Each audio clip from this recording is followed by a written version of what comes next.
Bilhan, I'm gonna tell them that you don't want me to. You tell them why. Beehive. Di ba nakakatakot yun? Kasi pwede kang mamatay. Meron taga sa amin nung dati rin. Hinabol siya nung pukyutan ba yun? Yung mga bee. Tapos yun na deaths.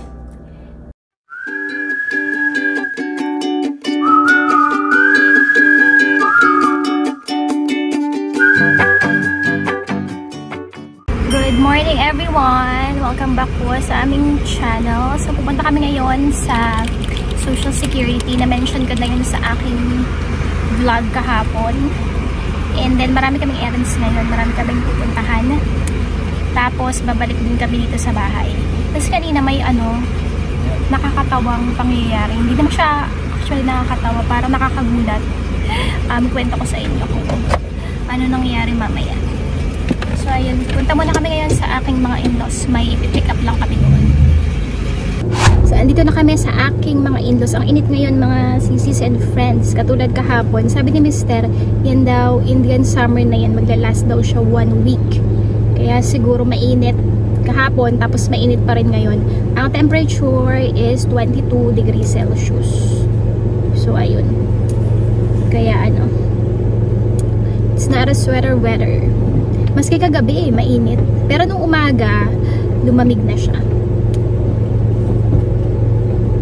So, na-receive na namin yung package, yung beddings ni Zayda.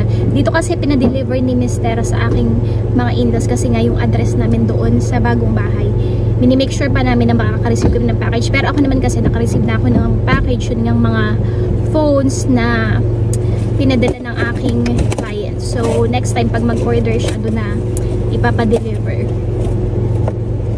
Ayun. So, ayun nga, pupunta kami ng Social Security, tapos magpapaduplicate kami ng keys.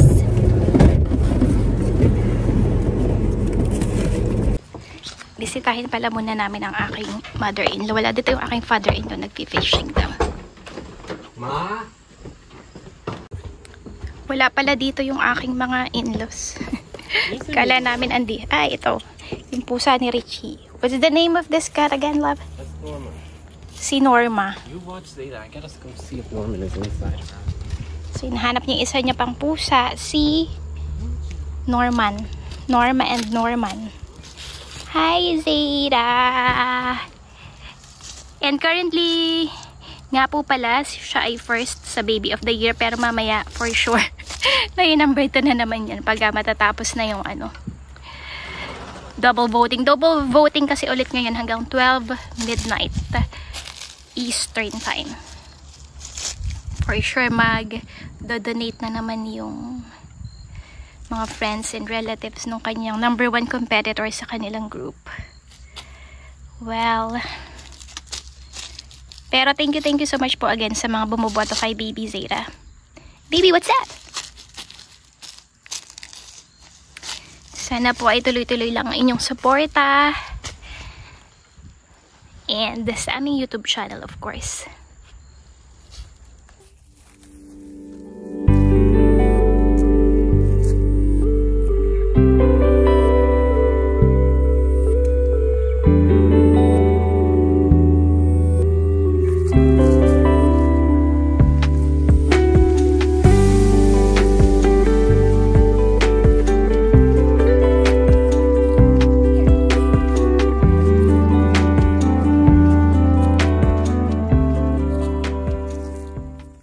So, babalik kami ng bahay. Nakalimutan ko yung mga documents ko para sa Social Security. Ayan. Hi!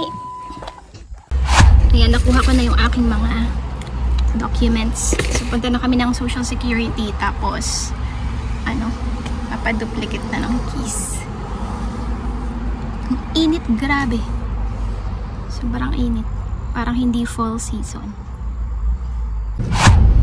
Ayan, andito na kami sa Social Security. So, ayan, andito kami ngayon sa Dollar General. malapit dun sa SSS. So ayan, sinabi nila talagang matatanggal daw yung notation. Pag ako sinenda na naman nila ng same na social security card, ha, sabi ni Mr. makakarinig na daw sila sa kanya pag ganun pa rin yung nangyari.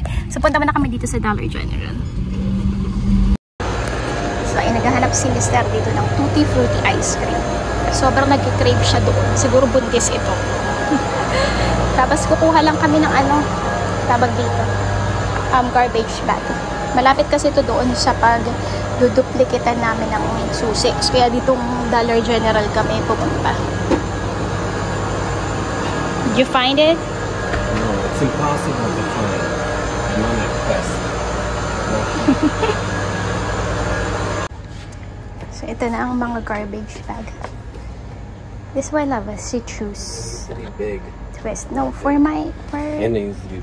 Baby, what's that? What's that? Ay, no. No. Si Sarah, ano naman?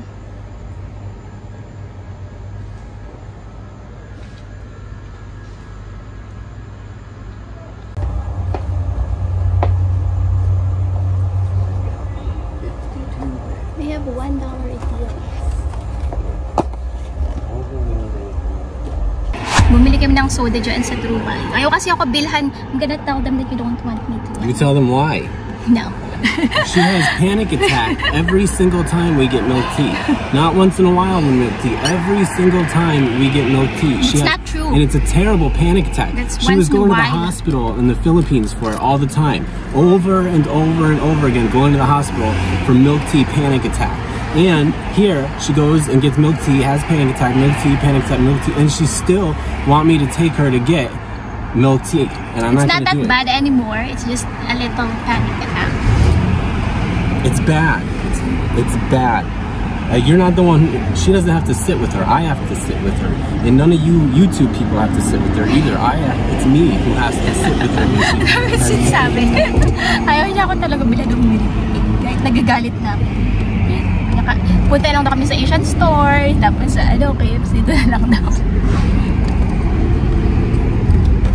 So ayun, punta kami ng KFC at Asian store. Wait, mag-sit down lang. Yan, so andito na kami sa bahay. Ang aming lunch ay KFC. Ang init. Ito ang aming lunch. Fast food. Tapos na kaming mag-lunch. Si Mr. andun sa kwarto nagpapahinga. Okay na naman yung kanyang pakiramdam, pero nagpapahinga pa rin siya ng madalas kasi nga bukas babalik na siya sa work. Ang kagandahan niya dito sa kanyang bagong nalipatan na account. Mas matagal na siya dito sa bahay. Parang 4 days na yung pagstay niya. Kaya okay. Tapos ito pala yung nangyari kanina before kami umalis. Naliligo ako nung nagbibisa ko pala. After ko maligo. Tapos may nag-doorbell.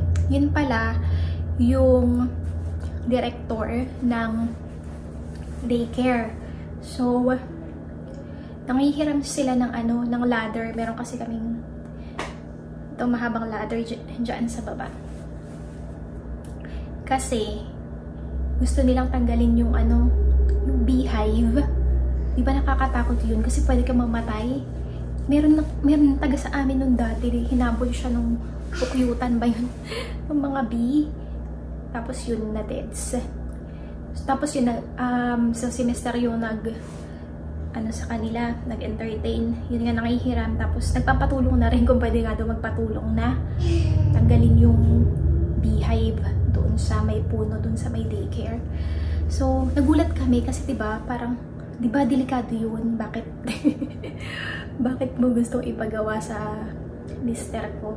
Pero si mister naman, nag-oo naman siya kasi siguro naawa siya dahil hindi ko alam kung may mga tauhan ba sila doon or yung mga talagang nag-work lang, yung mga nag-aalaga lang ng bata.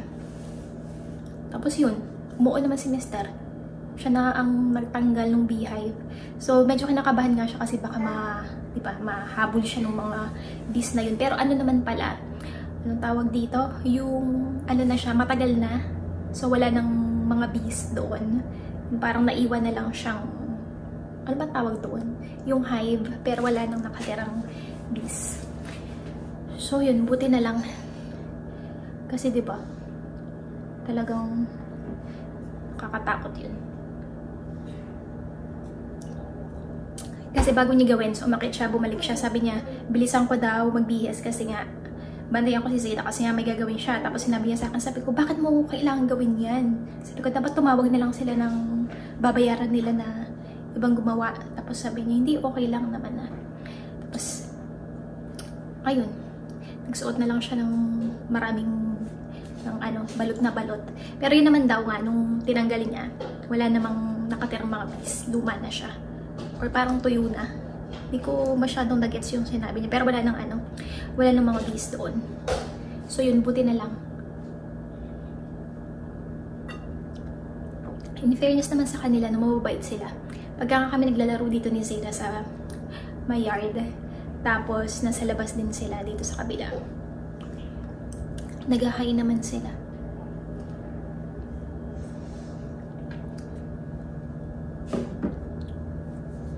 So yan, ilagay ko itong aming mga ginamit na plates sa dishwasher.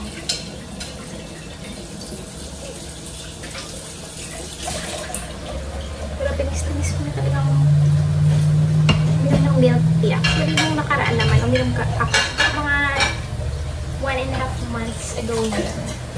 Kasi nagkaroon ako ng panic attack. My love, my panic attack isn't bad anymore. Ha? Ano? So, ayaw na nga ni Mister. Kasi nga, ayaw na niya akong pagka-panic attack. Hindi ko alam ano siya. Yun yung mga trigger ko. Yung mga caffeine. Hindi ba ako nagkakape kasi yung sa milk tea.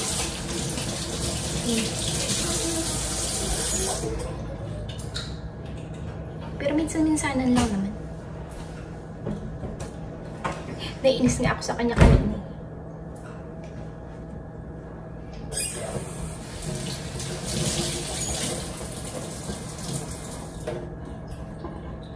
What time is it? Hindi ko alam kung anong oras na. Ha? Zeta's nap time. It's not taking a nap. She already took a nap inside the car. She didn't. She did not? Only for like 30 seconds. Ha? Only for like 30 seconds. Look, she's fussy. Just let her, stay there. She's gonna sleep on her own. It's attention. Yung si Zeta marunong na yung patulog mag-isa. Pagka dyan, pag mag-nap time. Pero doon sa bago niyang bed, hindi. Iyak siya talaga ng iyak. Tell them there's 15 lights on it. Ha? They already knew that we have a lot of light bulbs. Nagreklamo na naman siya sa mga ilaw. Eh, naku, ang laki ng tiyan ko. 15 lights. Kasi kakakain mo. Is it 15? So, lalabas kami. Magda-drive around the forest kami. Sandali lang, siguro mga 30 minutes. So, ayan ang kulay ng mga puno as of the moment. Maganda na yung niya, mga colors. Mas kitang-kita na sa camera, I guess. Bakit ganun? Mas parang kita pagka gabi na.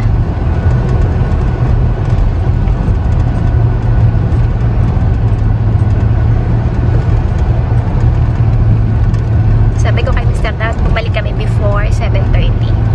Kasi kailangan mag-post ng mga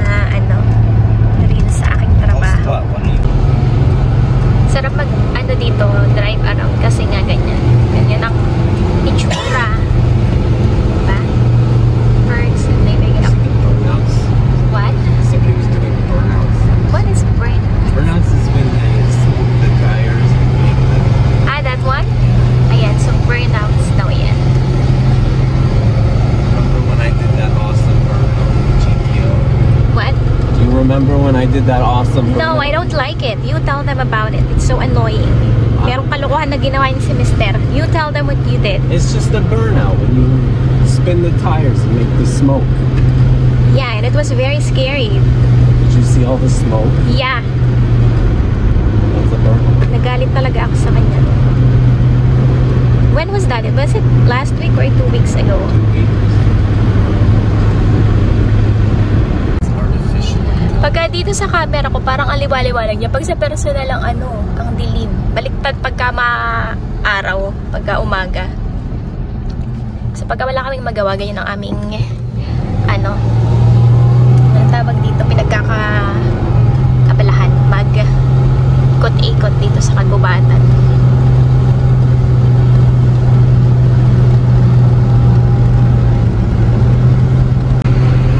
Hindi ko ma-face na yung face front yung camera kasi madilim. Kaya dito na lang tayo sa sa kalsada, mas maliwanag siya. Si Mr. gusto niya pumunta sa sementeryo. Meron daw siyang gustong dalawin doon. Kaso hindi ako pumunta sa sementeryo kasi I don't think we're going there. how would you understand what sementeryo is?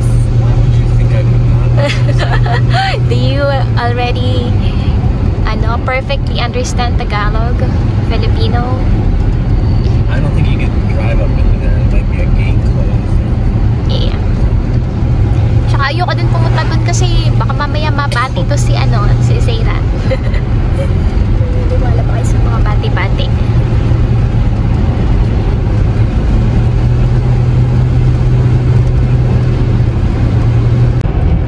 Ayan, madilim na. Alam niyo, itong lugar na to, para siya yung sa probinsya, yung baryo na walang kuryente. Nakakatakot. Ganun siya. Tapos kayo naman nadaanan kaming bahay. Ang ganda ng decoration nila para sa Halloween. Hindi ko lang na-videohan.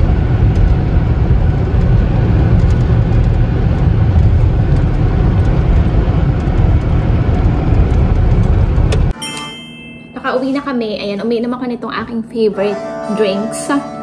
Hindi ko alam kung anong kakainin namin ngayong hapunan. So, tapusin ko na yung video dito. Maraming salamat po sa pag-suporta sa aming YouTube channel. And thank you for watching. See you again next time. Bye!